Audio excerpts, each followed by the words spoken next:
विधानसभा के मानसून सत्र का चौथा दिन है। बेरोजगार लगातार सड़कों पर उतरकर सरकार तक अपनी मांगों को पहुंचाने का संघर्ष कर रहे हैं। आज डीएलएड बीटीसी बेरोजगार शिक्षकों ने ढोल नगाड़ों और थाली बजाकर विधानसभा का घेराव किया, जहां पुलिस प्रशासन ने उन्हें विधानसभा से पहले ही रोक दिया।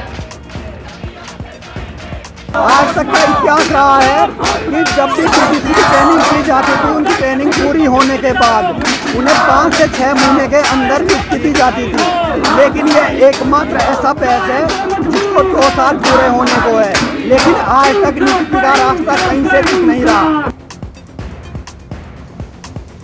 आप पार्टी के वरिष्ठ नेता और सीएम प्रत्याशी कर्नल कोठियाल ने प्रेस वार्ता के दौरान कहा कि आपकी सरकार आते ही सबसे पहले पुराने गलत बिजली बिल माफ किए जाएंगे, साथ ही 24 घंटे बिजली 300 यूनिट प्रति माह हर परिवार को फ्री मिलेगी। उन्होंने कहा कि आम आदमी के मुद्दों को लेकर जेल भी जाना पड़े तो हम तैयार हैं।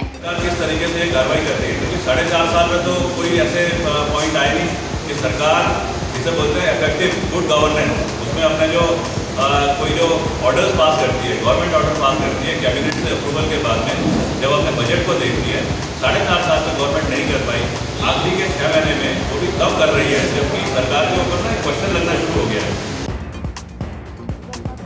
उत्तराखंड में राज्यपाल के रूप में बेबी रानी मौर्य ने अपना 3 साल का कार्यकाल पूर्ण किया है और 3 साल के कार्यकाल पूर्ण करने पर राज्यपाल बेबी रानी मौर्य ने कहा कि उनके द्वारा शिक्षा, स्वास्थ्य और पर्यावरण संरक्षण को लेकर अधिकारियों को समय समय पर दिशा निर्देश दिए जाते रहे हैं।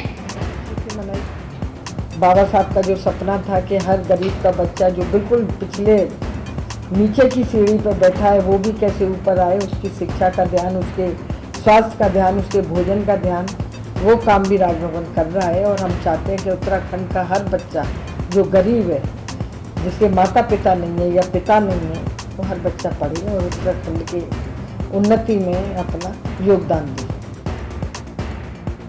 विकासखंड पाबौ में इन दिनों पालतू पशुओं सहित आवारा पशुओं में खुरपा रोग से लगातार मवेशी मरते जा रहे हैं। अभी तक करीब आधा दर्जन से अधिक मवेशी इस बीमारी से अपनी जान गंवा चुके हैं।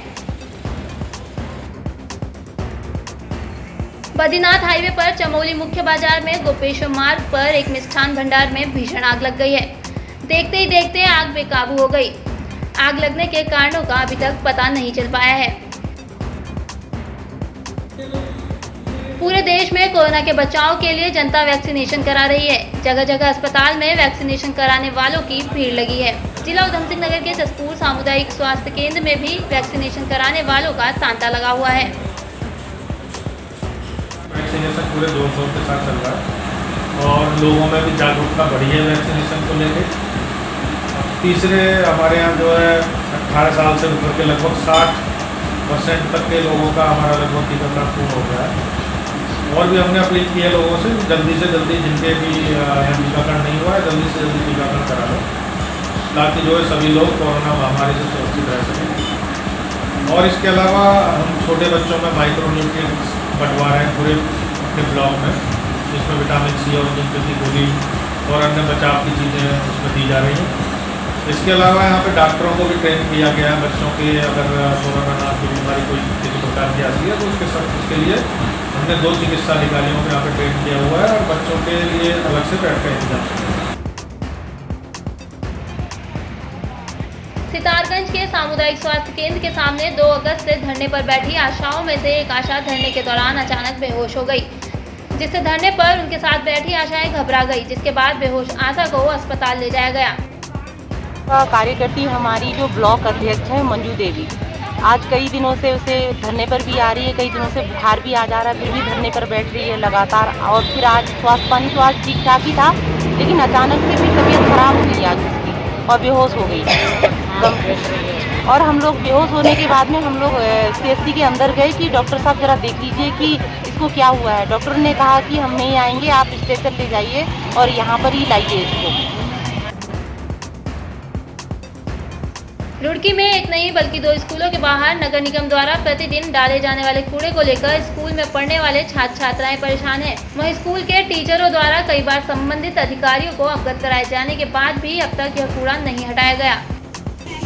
यहाँ पर काफ़ी समय से सर ये समस्या चल रही है कि बाहर विद्यालय परिसर के बाहर सड़क के किनारे पर बहुत सारा कूड़े का ढेर लगा हुआ है, जिसकी शिकायत हमने ज्वाइंट मजिस्ट्रेट साहब से भी की थी और अभी तक इस पर कोई कार्रवाई नहीं हुई है और कूड़ा दिन प्रतिदिन बढ़ता जा रहा है। इसमें ज़्यादातर फिश बाज़ार से, जो नज़दीक में ही है फिश मार्केट, वहाँ से बहुत सारा जानवरों के अवशेष यहाँ पे डाले जाते हैं। बहुत ज़्यादा दुर्गंध आती है। कोविड के समय में बहुत अच्छी टीचर्स हैं, पढ़ाई भी अच्छी है, लेकिन थोड़ा स्कूल गंदा है। यहाँ पर बारिश से पानी भर जाता है और कीटाणु जो मच्छर बीमारी फैलने का खतरा रहता है। जैसे कि आजकल वायरस चल रहा है, बहुत ज़्यादा हो रहा है। जैसे हम यहाँ से जाते हैं ना तो बहुत गंदगी रहती है।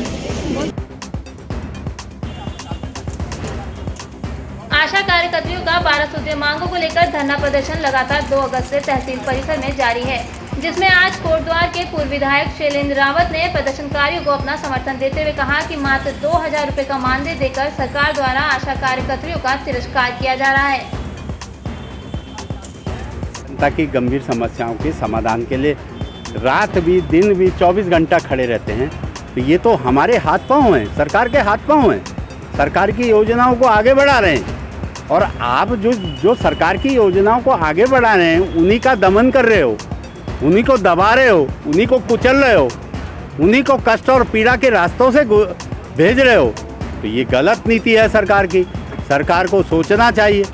और मैं कह के गया हूँ यहाँ पे कि धरने में हम लोगों की जहाँ पे भी आवश्यकता पड़ेगी, मैं तन और मन और धन से आपके साथ हूँ। उत्तराखंड की तमाम खबरों से जुड़े रहने के लिए देखते रहिए न्यूज़ स्टूडियो।